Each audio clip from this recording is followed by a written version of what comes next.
இமாம் முஸ்லிம் ரஹிமஹுல்லா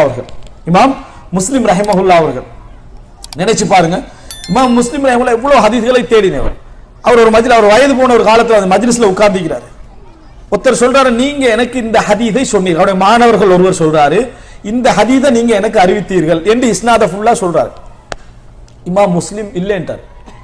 நான் அப்படி ஒரு ஹதீஸை உங்களுக்கு என்ன செய்யல, சொல்லவில்லை. சொன்ன பின்னால இமாம் முஸ்லிமுக்கு ஒரு பெரிய ஒரு கவலை. இந்த கவலை உண்மையிலே மார்க்கப்பட்டுள்ள ஒருவருக்கு தான் வரும். ஏண்டா லட்சக்கணக்கான ஹதீஸை அறிவிச்ச ஒருவர் பெருமை பிடிச்சிருக்கணும். எப்படி அவருடைய ஒரு சிறந்த மாணவர் ஒருத்தர், நீங்கள் எனக்கு இந்த ஹதீஸை சொன்னீர்கள் இஸ்னாத் அப்படியே ரசூலுல்லாஹ் வரைக்கும் என்ன செய்யறாரு, சொல்றாரு. இமாம் முஸ்லிம் என்ன சொல்றாரு, நான் அப்படி ஒரு ஹதீஸை என்ன செய்யல, சொல்லவில்லை என்றார். சொன்ன பின்னாலே இமாம் முஸ்லிமுக்கு ஒரு தடுமாற்றம். சாதாரண ஒரு மாணவர், ஒரு நெருக்கமான மாணவர் என்ன செய்யறாரு, இதை சொல்றாரு.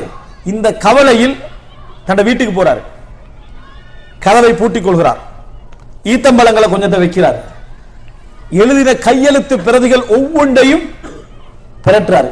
எங்க இந்த ஹதீஸ் எனக்கு கிடைச்சது? இத்தனைக்கும் ஒரு ஹதீஸ் நான் சொல்லலேன்ட்டார். ஆனா உள்ளத்துக்குள்ள என்ன செஞ்சுட்டு ஒரு சந்தேகம் அவருக்கு வந்துட்டு ஹதீஸ்களை என்ன செய்யறாரு, ஒவ்வொன்றாக இமாம் முஸ்லிம் பெறற்றார்.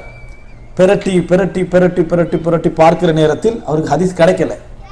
ஆனா இமாம் முஸ்லிம் அன்றைய ஃபஜ்ர்ல மௌத். எப்படி அன்றைய ஃபஜ்ரில் அவர் மரணித்து விட்டார். ஹதீஸ் அவருக்கு கிடைக்கல. ஆனா இமாம் முஸ்லிமுடைய கடைசி இரவாக அந்த இரவு என்ன செஞ்சது இருந்த வரலாற்று நம்ம என்ன செய்யறோம் பார்க்கிறோம். அன்புள்ள சகோதரர்களே, எவ்வளவு பெரிய இல்முடைய ஒரு தாகம் இருந்திருந்தால் தான் சொன்ன ஒரு செய்தி தான் சொல்லவில்லை என்று சொல்லிவிட்டேனோ என்ற சந்தேகம் அறைய பூட்டி அவருக்கு ஹதீஸை தேட வைக்குது. தேடி இறுதி நிலை அவருடைய மரணத்தை அல்லாஹ் தஆலா என்ன செய்யலாம், அதுல ஆக்கினான் என்பதை பார்க்கிறோம். இமாம் இப்னு கஸீர் ரஹிமஹுல்லா சொல்வார்கள், அவர் எரித்த விளக்கு அந்த எண்ணெய் தீர்ந்து அப்படியே அணைகிற நேரத்தில் இமாம் இப்னு கஸீர் ரஹிமஹுல்லா அவர்களும் மரணித்தார்கள் சொல்லுவோம். எழுதிக்கண்டே கண் குருடான நிலையில் தான் இமாம் இப்னு கஸீர் ரஹிமஹுல்லா அவர்கள் என்ன செய்தார்கள், மரணித்தார்கள். அன்புள்ள சகோதரர்களே, நான் இதை சொல்ல வருவேன் என்றால், இல்முடைய தாகத்தை அல்லாஹ் தஆலா ஒரு இடத்துல உங்களுக்கு ஏற்படுத்திட்டாண்டா அதை விட ஒரு சிறப்பு இருக்க முடியாது, அதை விட ஒரு நியமத் இருக்கவே முடியாது. அப்படிப்பட்ட ஒரு நியமத் தான். அதுவும் இந்த குறிப்பாக நம்ம எல்லாம் உலகத்தை நல்ல முறையில படித்தவர்கள், நல்லா வாசித்தவர்கள், அதுக்காக காலத்தை எல்லாம் ஒதுக்கினவர்கள்,